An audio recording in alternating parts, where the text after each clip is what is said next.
अल्हम्दुलिल्लाहि रब्बिल आलमीन वस्सलातु वस्सलामु अला सय्यिदिल अंबियाइ वल मुरसलीन व अला आलिहि व अस्हाबिहि अजमाइन। अम्मा बाद फ़अऊज़ु बिल्लाहि मिनश शैतानिर रजीम। बिस्मिल्लाहिर रहमानिर रहीम। क़ाल अल्लाहु तबारक व तआला फ़िल क़ुरआनिल मजीद वल बुरहानिर रशीद मुख़बिरन व आमिरा। इन्नल्लाह व मलाइकतहु युसल्लूना अलन नबी या अय्युहल्लज़ीना आमनू सल्लू अलैहि व सल्लिमू तस्लीमा। मोहब्बत से पढ़ें अस्सलातु वस्सलामु अलैका या सय्यदी या रसूल अल्लाह अला आलिका व अस्हाबिका या सय्यदी या हबीब अल्लाह। अस्सलातु वस्सलामु अलैका या सय्यदी या नबी अल्लाह व अला आलिका व अस्हाबिका या नूर अल्लाह। मौलाया सल्लि व सल्लिम दाइमन अबदा अला हबीबिका खैरिल खल्क़ि कुल्लिहिम हुवल हबीबुल्लज़ी तुरजा शफ़ाअतुहु लिकुल्लि हौलिन मिनल अहवालि मुक़्तहिमी। मौलाया सल्लि व सल्लिम दाइमन अबदा अला हबीबिका खैरिल खल्क़ि कुल्लिहिम।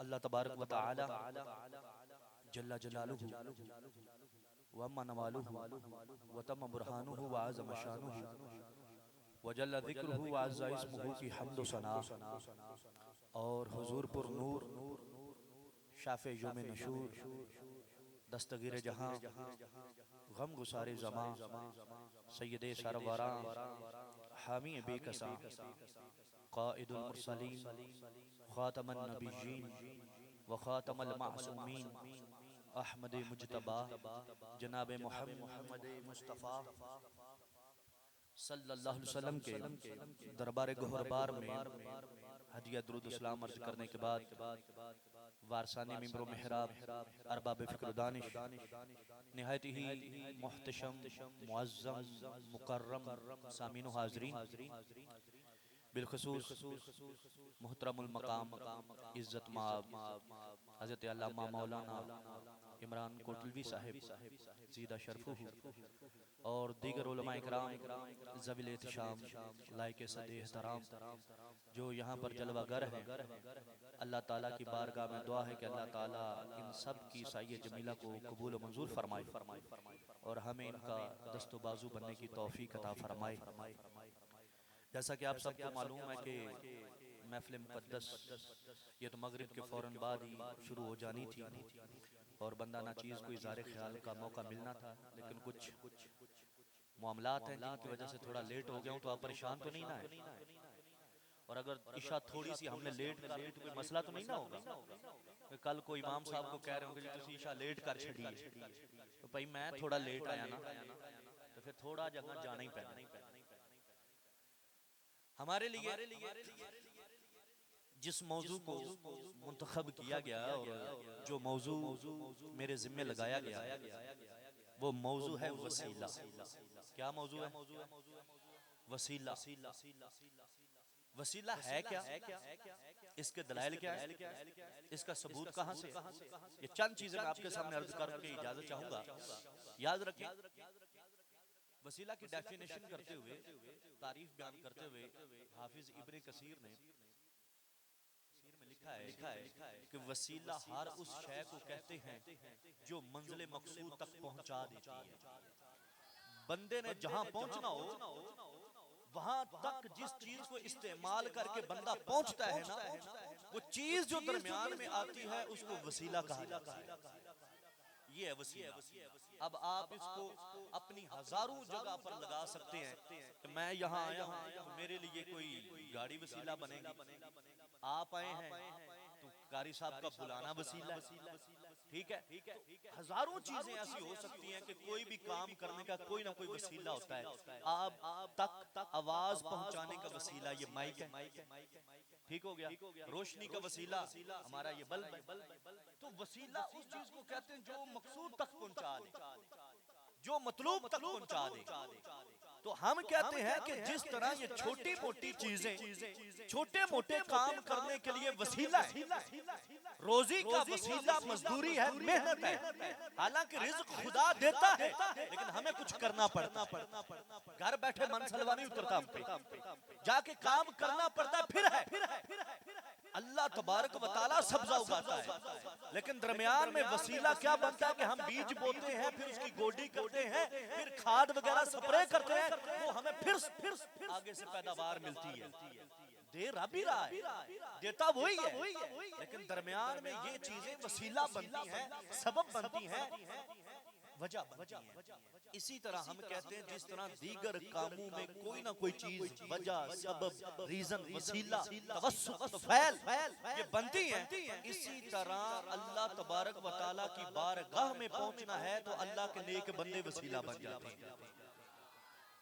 किसी भी चीज तक पहुंचने के लिए सोर्सेस इस्तेमाल किए जाते हैं। तो अल्लाह तबारक व तआला की बारगाह में पहुंचने के लिए भी कुछ ऐसे नेक बंदे हैं जिनके कदमों के साथ लिपटना पड़ता है।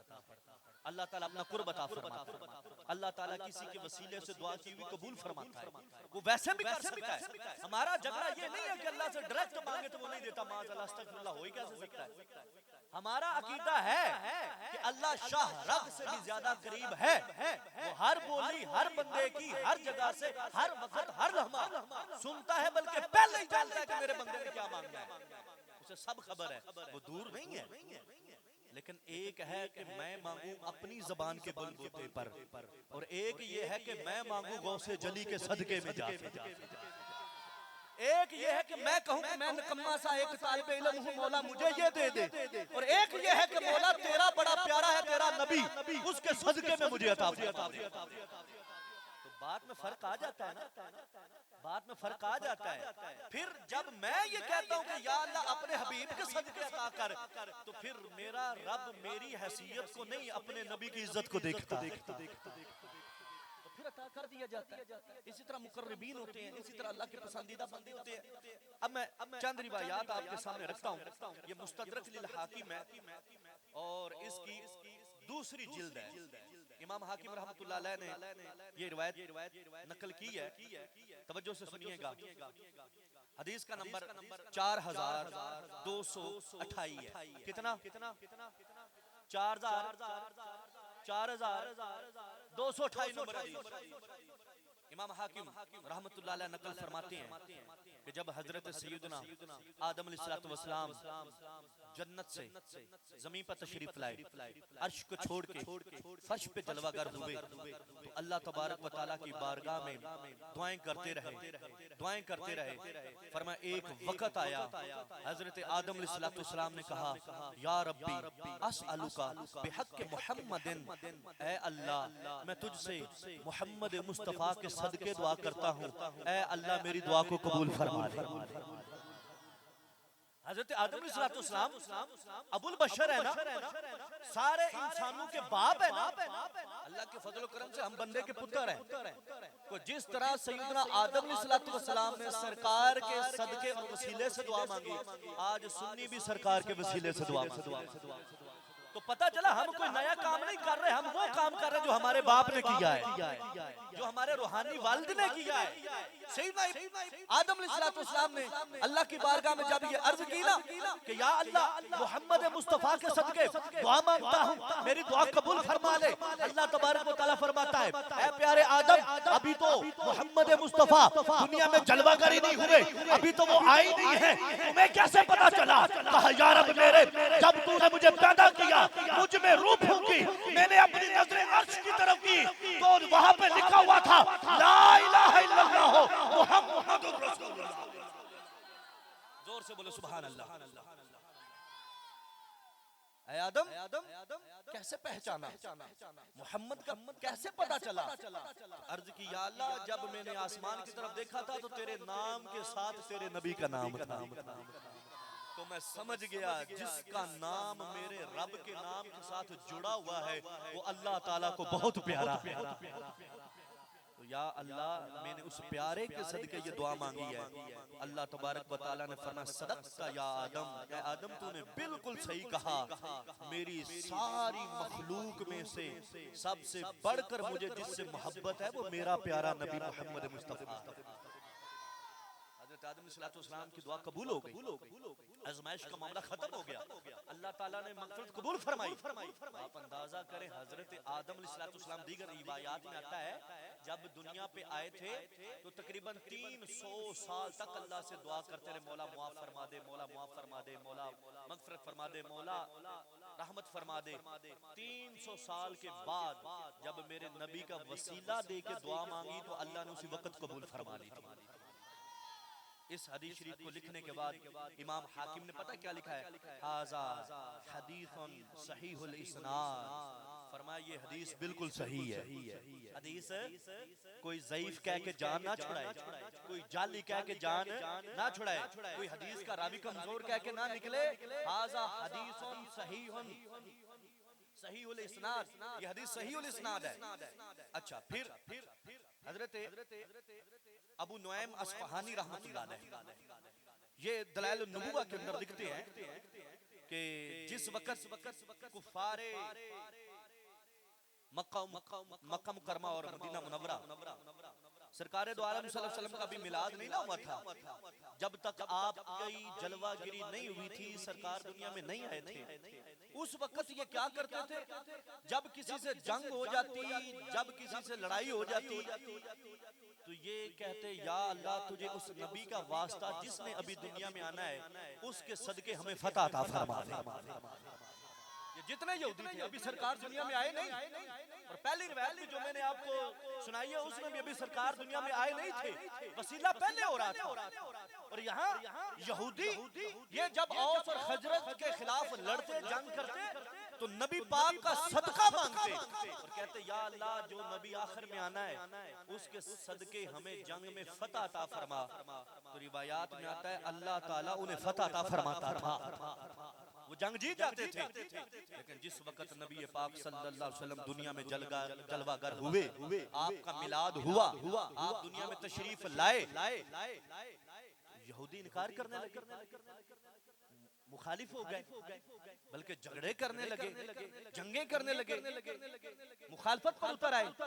तो जब इन्होंने मुखालफत शुरू की अब सहाबा इकराम जो रसूलुल्लाह सल्लल्लाहु अलैहि वसल्लम के दीवाने मस्ताने हो चुके थे, जिन्होंने इस्लाम कबूल कर दिया था, हजरत सैयदना मुआज बिन जबल, बिशर बिन बरा, ऐसे सहाबा इकराम उन यहूदियों को कहते हैं, यहूदियों वो वक्त याद करो, एक वक्त वो था कि जब तुम मुस्तफा जाने रहमत सल्लल्लाहु अलैहि वसल्लम के सदके में अल्लाह ताला से दुआएं मांगते थे कि या अल्लाह तेरा वो नबी आने वाला है, उसकी बड़ी इज्जतें हैं, बड़ा मकाम है, बड़ा रुतबा है, उसके सदके हमें जंग में फतह अता फरमा। अल्लाह फतह अता फरमाता था, आज हो गया है। आज जब वो आ गया है तो तुम तो मुंह फेर चुके हो, तुम तो उससे मुंह फेर के अलग हो गए हो, लेकिन हमने उस नबी का कलमा पढ़ लिया। जोर से बोले सुभान अल्लाह।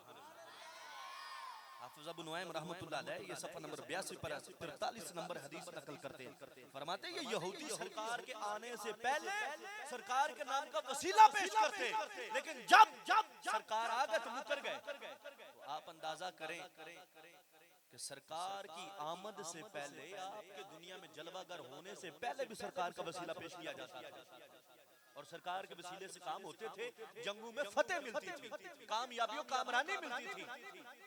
और देखो यहूदियों की चाल क्या है, पहले मानते थे, जब सरकार आए तो मानने से इनकार कर दिया, तो पता चला वसीले का इनकार यहूदी करता है, वसीले का इनकार यहूदी करता है।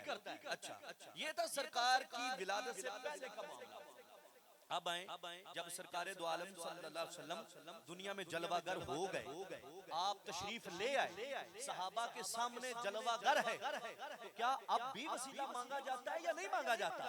और फिर मैं आपको आखिर में बताऊंगा कि जब दुनिया से सरकार पर्दा फरमा गए और आप अपनी कब्र अनवर में जलवागर हैं, तो क्या अब भी वसीला मांगा जा सकता है या नहीं मांगा जा सकता? यानी तीन चीजें, सरकार के मिलाद से पहले वसीला, सरकार की जाहिरी हयात में वसीला, और सरकार के पर्दा फरमाने के बाद वसीला। एक चीज अर्ज हो गई, दूसरी कर रहा हूँ। ये बुखारी शरीफ है, और आपको पता है ना आजकल लोगों को बुखारी का बड़ा बुखार रहता है, कहते बुखारी होनी चाहिए, बुखारी होनी चाहिए। बुखारी में रफा यदैन की हदीसें हैं। मैं कहता हूँ जहां पर बुखारी में रफा यदैन की हदीसें हैं, वहां पे सय्यदुस सकालैन की हदीसें भी हैं, सरकार के फजाइल की हदीसें भी हैं, जरा उन पर भी नजर होनी चाहिए। ये बुखारी शरीफ में हदीस का नंबर है 1009। कितना नंबर है? कितना नंबर है? 1009 नंबर हदीस है। हजरत उमर बिन हमजा रिवायत करते हैं हजरत सालिम से, और वो अपने वालिद गिरामी से कहते हैं, रुब्बमा ज़करतु क़ौल शाइर व अना अंजुरु इला वजहि नबी सल्लल्लाहु अलैहि वसल्लम यस्तस्की। आप फरमाते हैं कि मैं नबी पाक सल्लल्लाहु अलैहि वसल्लम के चेहरे को देखता, आपके रुखे अनवर को देखता, और शायर के कौल को याद करता कि एक शायर कहता था सरकार के सामने, व अब यदु युस्तस्कल गुमामु बेवजहिही सुमालुल यतामा इस्मतुल अरामिली। कहते हैं कि सरकार के चेहरे के सदके अल्लाह ताला से दुआ मांगी जाती थी, अल्लाह ताला सरकार के सदके बारिश अता फरमा देता था। जब कभी कहत पड़ जाता, जब कभी बहरान आ जाता, जब कभी ऐसा जमाना आ जाता कि अब खुशकिसाली हो गई है, तो सरकार के चेहरे के सदके दुआ मांगी जाती, अल्लाह ताला बारिश अता फरमा देता, सरकार के चेहरे के सदके। तो आप अंदाजा करें कि जिस महबूब के चेहरे मुनव्वर के सदके दुआ मांगे तो अल्लाह बारिश बरसा देता है, उस नबी के पूरे वजूद को सामने रख के दुआ मांगे, अल्लाह कितनी करम की बारिश नाज़िल फरमाता होगा। ये सरकार के सामने की बात है, और सरकार ने ये भी नहीं कहा कि ये तुम क्या कह रहे हैं, मेरे सामने मेरा वसीला, मेरे चेहरे के सदके, मेरे वसीले से दुआ मांग रहे हो, अल्लाह से डायरेक्ट मांगो, अल्लाह तो डायरेक्ट भी सुनता है, वो तो डायरेक्ट भी देता है, मुझे दरमियान में क्यों रखा है?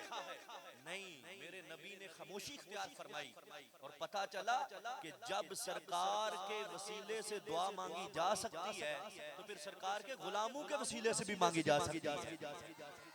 सरकार ने मना नहीं फरमाया, वरना ये कैसे हो सकता है मेरे नबी के सामने माज़अल्लाह कोई ऐसा काम हो जो शरीयत के खिलाफ हो और मेरा नबी खामोश रहे?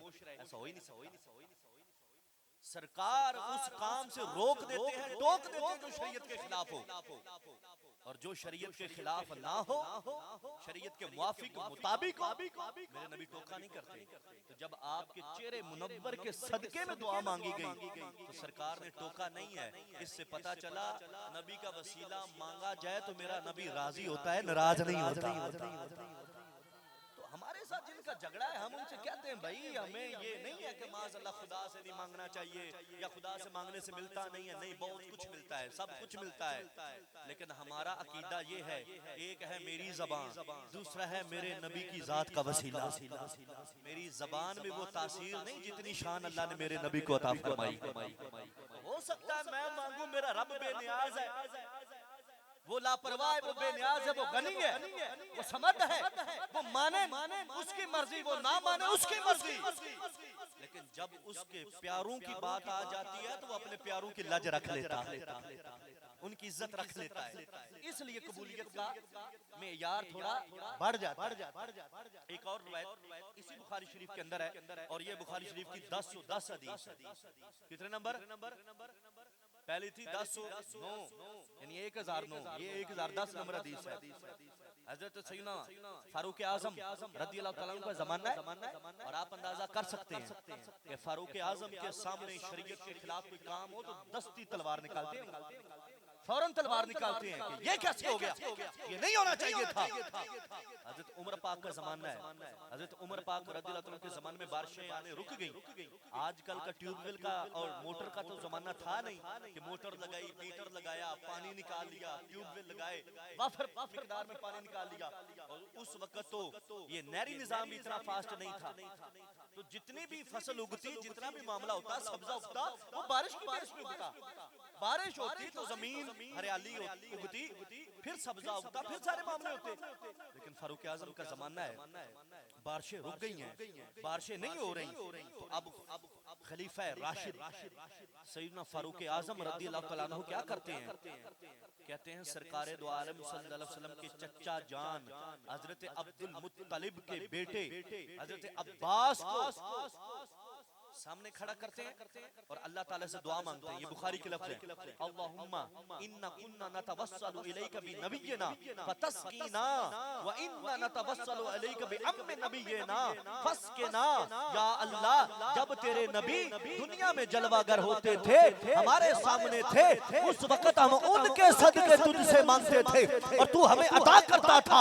आज तेरे नबी के चच्चा के बेटे के सदके में मांगते हैं, या अल्लाह इसके सदके हमें बारिश अता फरमा। बुखारी कहती इधर दुआ मांगी, उधर अल्लाह ने बारिश अता फरमा दी।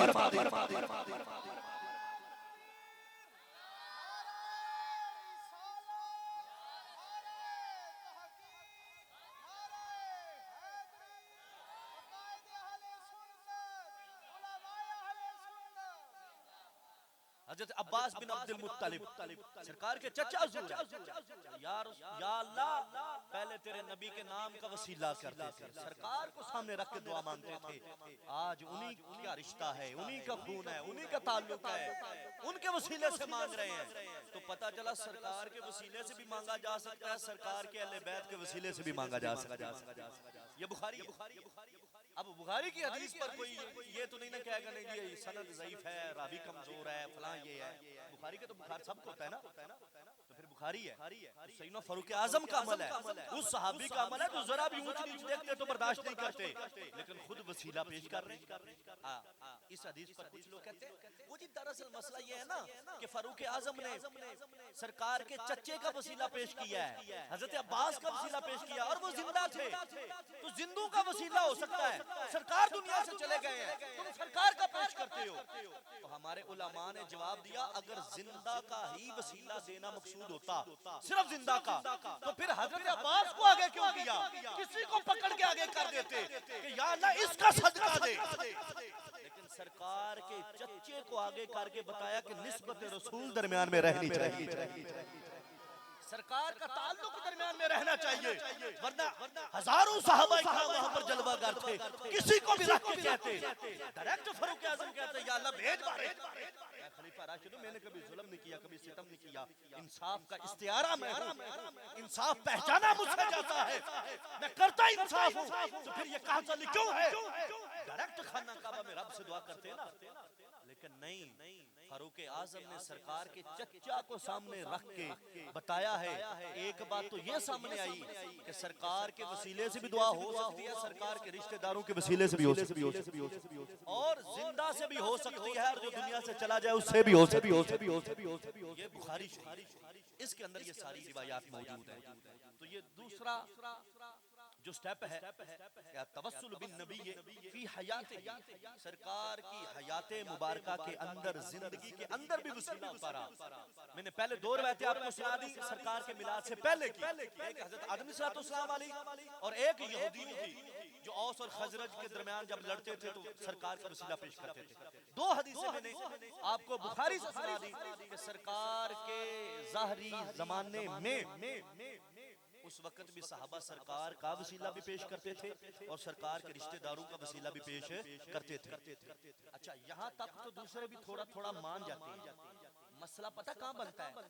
मसला बनता है कि वो जी अब तो वो दुनिया से चले गए, अब तो दुनिया में रह नहीं, तो अब उनका वसीला पेश करना, अब वसीला लेके आना, ये दुरुस्त नहीं है। तो दो हदीसें मैं आपके सामने वो रख देता हूँ कि नबी पाक सल्लल्लाहु अलैहि वसल्लम दुनिया से रुखसत हो गए, फिर भी मेरे नबी के वसीले से दुआएं मांगी जाती रही और कबूल भी होती रही। जोर से बोले सुभान अल्लाह। सिर्फ दो रवायतें। पहली रवायत सुनन दारमी शरीफ से मैं आपके सामने रखता हूँ कि नबी पाक सल्लल्लाहु अलैहि वसल्लम के दुनिया से पर्दा फरमा जाने के बाद भी सरकार के वसीले से, सरकार के रोज़ा अनवर के वसीले से, गुंबद खजरा के वसीले से अल्लाह तबारक व तआला लोगों की बिगड़ियां सवार देता है। ये सुनन दारमी शरीफ की पहली जिल्द है, सफा नंबर 56 है और हदीस का नंबर 92 है। कितने नंबर हदीस है? ये आप नोट करेंगे तो इंशाल्लाह फायदा होगा। कोई बहकाने वाला आपको बहका नहीं सकेगा। कहते हैं अहले मदीना में कहत पड़ गया, और कहत भी थोड़ा नहीं बड़ा शदीद कहत पड़ गया। फशकौ इला आयशा, सहाबा इकराम जमा होके सईदा तैयबा ताहिरा आयशा सिद्दीका रदियल्लाहु तआला अन्हा की बारगाह में हाजिर हुए और अर्ज की, ऐ उम्मुल मोमिनीन, ऐ रसूलुल्लाह सल्लल्लाहु अलैहि वसल्लम की महबूबा, ऐ हमारे नबी पाक की ज़ौजा, कहत साली हो गई है, खुशकी हो गई है, बारिशें नहीं बरस रही, जमीन खुश्क और बंजर हो रही है, जानवर भूखे प्यासे मर रहे हैं, जानवर दूध देना छोड़ गए हैं। इतनी कहत साली है कि दूध कुछ खाएंगे तो देंगे, कुछ पिएंगे तो दूध बनेगा। मामला बहुत खराब है, हम क्या करें? अब देखिए सईदा तैयबा ताहिरा आयशा सिद्दीका रदियल्लाहु तआला अन्हा ने क्या जवाब दिया। तवज्जो है, आप फरमाती हैं उन्जुरु कब्र नबी, कहीं और क्या जाते हो, जाओ नबी पाक के रोजा अनवर के पास चले जाओ। उन्जुरु कब्र नबी, नबी इस्लाम की कब्र को देखो, सरकार के मज़ार को देखो। अब जब कब्र नबी के लफ्ज है तो पता चला सरकार कब्र अनवर में मौजूद है, क्योंकि ज़ाहरी हयात में होते तो सईदा आयशा सिद्दीका फरमाती नबी के पास जाओ।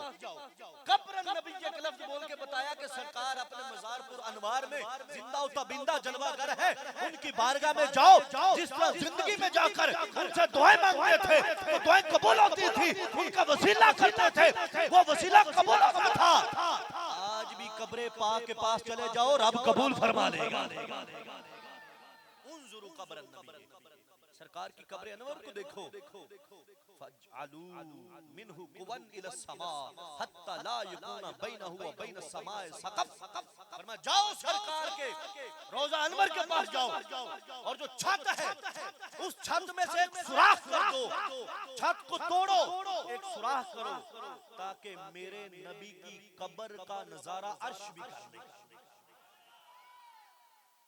जाओ मजार पर जाओ, जो छत है ना, छत उसमें एक सुराख करो, आसमान और नबी की कब्र के दरमियान छत नहीं रहना चाहिए, डायरेक्ट आसमान को मौका मिले नबी के रोजा अनवर की ज़ियारत का। इससे एक बात ये भी समझ में आ गई कि ये जो कब्रों के ऊपर मज़ारात गुंबद बनाए जाते हैं, ये बरेलवियों ने नहीं बनाए, ये तो सहाबा ने बनाए हुए थे। तभी तो सईदा आयशा सिद्दीका ने फरमाया जाओ छत को उधेड़ दो, छत से सुराख करो, छत नहीं होनी चाहिए। तो छत थी तो छत तोड़ने को कहा ना। मैंने कहा तुम कहते हो ये मज़ारों पे गुंबद बरेलवी बनाते हैं, तो बरेलवी तो तुम्हारे बकौल आए हुए 100 साल हुआ है, तो ये 1400 साल पहले कौन सा बरेलवी था जिसने छत बनाई थी? तो पता चला ये बरेलवी छत छुत नहीं बनाते, ये सिर्फ गुंबद खजरा की नकल करते हुए औलिया के मज़ारात पर जो गुंबद बनते हैं, ये बरेलवी सोच नहीं है, ये मदीना की सोच है, सहाबा की सोच है। सुनिएगा, जब सईदा आयशा सिद्दीका से सहाबा ने कहा कि सईदा बताएं क्या करें, कहत साली है, मर रहे हैं, भूख है, प्यास है, खुशकी है, तो फरमाया जाओ कब्र रसूल की तरफ, छत को खोल दो और आसमान भी मेरे नबी के रोजा अनवर की ज़ियारत कर ले। कहते हैं साहबा ने ये नहीं कहा कि ये क्या हुआ, लॉजिक नहीं है, समझ नहीं आ रहा, अकल में नहीं आती। जरूरत बारिश की है, जरूरत पानी की है, कर हम इस्तिस्का रहे हैं और जाएं जाके सरकार के रोजा अनवर की जो गुंबद खजरा है, जो मजार पाक है, उसकी छत को तोड़े और आसमान के सामने कर दे। तो ये कब्र मुबारक को आसमान के सामने करेंगे तो बारिश कैसे नाज़िल होगी, कोई समझ नहीं आता। नहीं, सहाबा ने ऐसी कोई बात नहीं की। जब सईदा आयशा सिद्दीका ने फरमाया जाओ जाके छत को तोड़ो, कब्र शरीफ आसमान के बिल्कुल सामने आए, तो हदीस शरीफ के लफ्ज़ सुनिएगा, फरमाया फफअलू, उन्होंने चुपचाप जाके सरकार के रोजा अनवर के सामने से छत को तोड़ा। सरकार की कब्र मुनव्वर वो जब आसमान के सामने आई, फरमाया अभी छत तोड़ के नीचे नहीं उतरे थे, अल्लाह ताला ने बारिश उतार दी। जोर से बोले सुभान अल्लाह। अब बताएं मानी की मुरादें पूरी हो रही है या नहीं हो रही? मुश्किलें हल हो रही है या नहीं हो रही? सरकार के रोजा अनवर पर जाकर मुश्किलें हल हो रही है। आज मुसीबत ये है कि कोई आशिक रसूल सुन्नी गुंबद खजरा के साए तले चला जाए और वहां जाके या रसूल अल्लाह है उन्जुर हालना पड़े, सरकार के सामने अर्जी पेश करे और अपनी गुजारिशात रखे। ये शुरते, ये दतूरे, ये वहाबी वहां पे कहते हैं यहाँ क्या लेने आए हो, या कुछ नहीं मिलता। उनको बताओ कल सहाबा जाते थे लेकर आते थे, आज हम भी जाते हैं तो खाली हाथ वापस नहीं लौटाए जाते। मिलता है भाई, अल्लाह ताला अता फरमाता है, करम होता है, फजल होता है। फरमाते हैं फफअलू, वो गए, छत को तोड़ा, आसमान से रास्ता साफ किया, आसमान को सरकार की कब्र मुनव्वर का नजारा करवाया। अभी हटे ही थे, अल्लाह ने बारिश नाजिल की। कितनी बारिश? कहा बहुत बारिश हुई, यहाँ तक के हर तरफ पानी ही पानी हो गया। उस साल बड़ा सब्जा होगा, बहुत ज्यादा सब्जा होगा। जानवर चढ़ते रहे, जानवर जो भूख की वजह से, प्यास की वजह से सुखड़ गए थे, कमजोर हो गए थे, वो मोटे और फरमा हो गए, उन पर चर्बी चढ़ गई। हमें डर लगने लगा। वो इस साल सरकार के सदके बारिश मांगी है, जानवर इतने फल और फूल गए हैं, हमें डर है हमारे जानवर फट जाएंगे। इतना सब्जा हुआ, इतना सब्जा हुआ, हमें डर लगा कि हमारे जानवर फट जाएंगे, इतने मोटे हो गए। मैंने कहा देख लो, मेरे नबी के वसीले से अल्लाह ताला जानवरों को भी अता फरमा देता है। आज के जानवर को पता नहीं क्यों मसीला चुभता है, आज को पता नहीं क्यों मसला है, लेकिन सरकार के सहाबा का ये तरीका कार रहा है। और ये इमाम दारमी रहमतुल्लाह अलैह, ये कोई आज के बाबे नहीं है कि माज़अल्लाह कह दिया जाए ओ नहीं जी ये तो बस आजकल के बुजुर्ग हैं लिहाजा इनकी बात की वैल्यू नहीं है। ना ना, ये वो बुजुर्ग हैं जिनकी विलादत 181 हिजरी है और जिनका विसाल 255 हिजरी है। कितना? 255 हिजरी, यानी आज से तकरीबन 1200 साल पहले के बुजुर्ग हैं जिन्होंने ये हदीस नकल की है, हदीस लिखी है। और याद रखें ये इमाम बुखारी से भी पहले हैं, इमाम बुखारी इनके बाद आए हैं। जिनका लोगों को बड़ा बुखारी का शौक होता है ना, तो इमाम बुखारी इनके बाद आए। तो ये रवायत पेश करते हैं कि सरकार के दुनिया से जाने के बाद भी सरकार का वसीला मांगा गया तो अल्लाह तबारक व तआला ने वो वसीला कबूल फरमा लिया। एक और हदीस और आखिरी हदीस आपके सामने अर्ज करके इजाजत चाहूंगा। वो ये है कि एक बंदे को हजरत उस्मान गनी के साथ एक काम था। और आपको पता है मेरे नबी सल्लल्लाहु अलैहि वसल्लम ने जब दुनिया से पर्दा फरमाया तो तकरीबन 2.5 साल सैयदना सिद्दीक़ अकबर मुसल्ला रसूल के वारिस रहे, मिंबर और मेहराब के वारिस रहे और आप इमामत करवाते रहे। 2.5 साल हुकूमत और खिलाफत सैयदना सिद्दीक़ अकबर रज़ियल्लाहु अन्हु के पास थी, कम व बेश 2.5 साल। सरकार दो आलम सल्लल्लाहु अलैहि वसल्लम के बाद 2.5 साल सैयदना सिद्दीक़ अकबर रज़ियल्लाहु तआला अन्हु के बाद हजरत सैयदना फारूक आजम रज़ियल्लाहु तआला अन्हु के तकरीबन 10 से 12 साल के दरमियान फिर उनके बाद तीसरे नंबर पर जिस जात ने, जिस शख्सियत ने मसनद रसूल, मुसल्ला रसूल, मिंबर रसूल, खिलाफत रसूल को संभाला और हक अदा किया, उनको दामाद रसूल हजरत सैयदना उस्मान गनी कहा जाता है। तो सरकार को दुनिया से पर्दा फरमाए हुए तकरीबन 15 साल हो चुके थे। कितने 15 साल हो चुके थे सरकार को दुनिया से पर्दा फरमाए हुए। अब हजरत सैयदना उस्मान गनी का जमाना, आपका दौरे खिलाफत है, आपका दौरे हुकूमत है।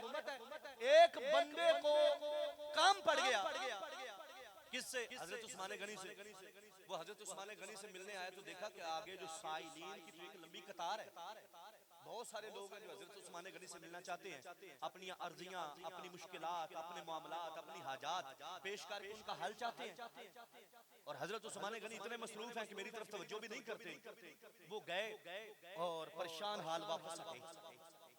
जब वापस हटे ना तो आगे से एक सहाबी टक्कर गया और उस सहाबी का नाम है उस्मान बिन हुनैफ। क्या नाम है? उस्मान बिन हुनैफ रज़ियल्लाहु तआला उस बंदे को टकरे, उससे मुलाकात हो गई। कहा भाई इतना परेशान क्यों टेंशन लिए हुए? कहने लगा यार मुझे हजरत उस्मान गनी के साथ काम है, तो मैं हजरत उस्मान गनी के पास आता जाता रहता हूँ, लेकिन मेरा वक्त नहीं लगता, मेरा नंबर नहीं लगता, मुझे हजरत उस्मान गनी तक पहुंचने नहीं दिया जाता, रुकावटें आ जाती, लोग बहुत ज्यादा होते हैं, उस्मान गनी तक मैं पहुंच नहीं पाता, मेरी वो जो हाजत है, मेरी वो जो मुश्किल है, मेरा वो जो काम है वो हो ही नहीं रहा, लिहाजा मैं क्या करूं? आपने फरमाया मैं तुझे एक नुस्खा देता हूं, उस नुस्खे पे अमल करना, अल्लाह तबारक व तआला अपना करम करेगा, हजरत उस्मान गनी तेरा काम कर देंगे। अब वो नुस्खा क्या है? और हमारे उलमाए किराम ने ये लिखा है कि ये नुस्खा आज भी आजमाया जाए तो अल्लाह ताला फौरन करम फरमा देता है, वो अपनी रहमत का नुज़ूल फरमा देता है। नुस्खा क्या है? हज़रत उस्मान बिन हुनैफ कहते हैं जाके वुज़ू कर और अच्छी तरह वुज़ू कर, फिर मस्जिद में आ, 2 रकत नफल पढ़, 2 रकत नफल पढ़। और याद रखना आजकल हम पीरों के पास जाते हैं, पीरों से जाके वजीफे लेते हैं कि पीर जी साडा फलाना काम मड़िया पे है, तवीज़ दियो, धागा दियो, दम करो, कोई वजीफा दियो। लेने भी चाहिए, जो कामिल है, जो हकीकी पीर है, उनके कदमों में बैठना चाहिए, फैज़ लेना चाहिए, दम दुरूद करवाने में भी कोई हरज नहीं। लेकिन याद रखें, एक है आज के पीर का वजीफा और एक है पीरों के पीर का वजीफा, एक है आज के सैयद का वजीफा, एक है सैयदुल मुरसलीन का वजीफा। ये वजीफा जो मैं आपको बताने लगा हूं, ये मेरे नबी ने बताया। अच्छा क्या हुआ? हज़रत उस्मान बिन हुनैफ कहते हैं जाओ जाके वुज़ू करो, वुज़ू करने के बाद 2 रकत पढ़ो, 2 रकत पढ़ने के बाद तूने ये दुआ मांगनी है, अल्लाहुम्मा इन्नी असअलुका व अतवज्जहु इलैका बिनबिय्यिना मुहम्मदिन नबिय्यिर रहमा या मुहम्मदो इन्नी अतवज्जहु बिका इला रब्बी फयक़दी हाजती। जाके दुआ मांगना, ऐ अल्लाह मैं तेरे नबी के सदके तुझसे सवाल करता हूं, ऐ अल्लाह मैं तुझसे तेरे नबी के सदके दुआ करता हूं, ऐ अल्लाह मुझे अता कर, या मुहम्मदो या रसूल अल्लाह मैं आपके सदके अल्लाह से मांगता हूं। रब से भी बात की, रब के हबीब से भी बात की, या अल्लाह तेरे नबी के सदके मांगता हूं, या रसूल अल्लाह तेरे सदके मांगता हूं, मेरी दुआ कबूल कर, मेरी हाजत पूरी कर। कहा ये दुआ मांगी, सुबह हुई, मैं जब हजरत उस्मान गनी के दरबार में गया, पहले जाता था, ताकत नहीं मिलता था, हजरत उस्मान गनी मशरूफ होते थे, तवज्जो नहीं करते थे, नबी का सदका मांगा, उस्मान गनी ने पास बुलाया, ना बस पास बुलाया, साथ बिठाया, कहा बता तेरी हाजत क्या है? जोर से बोले सुभान अल्लाह। फरमाया बता तेरी हाजत क्या है? कहते मैंने हजरत उस्मान गनी को बताया कि हुजूर मेरी ये हाजत है, मेरा ये मसला है। उस्मान गनी ने मेरा मसला पूरा कर दिया, मेरा मसला हल हो गया।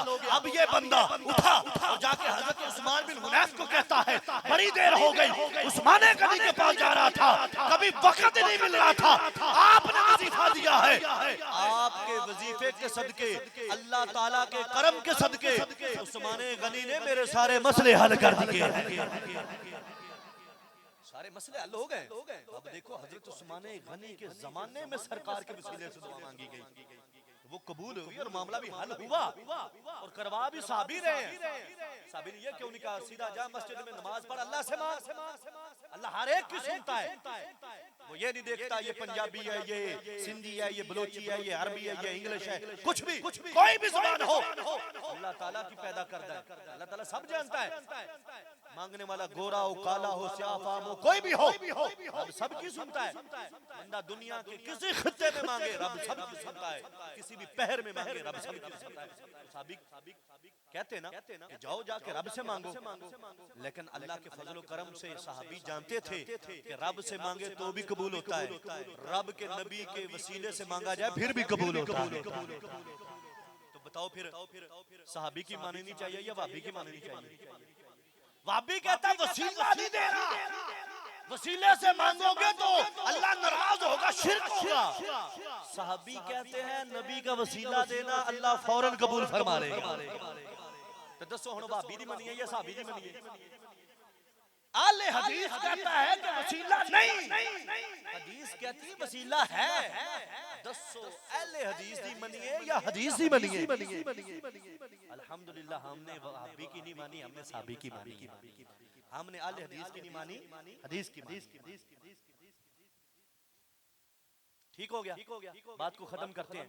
अच्छा, जब हजरत उस्मान बिन हुनैफ को बंदे ने वापस आकर कहा ना कि हुजूरे वाला आपके दिए हुए नुस्खे से मेरा काम हो गया, आपके बताए हुए वजीफे से मेरा काम हो गया, तो आपने फरमाया तेरा काम तो छोटा था, जब हमने ये वजीफा सीखा था उस वक्त बड़े बड़े काम हो जाते थे।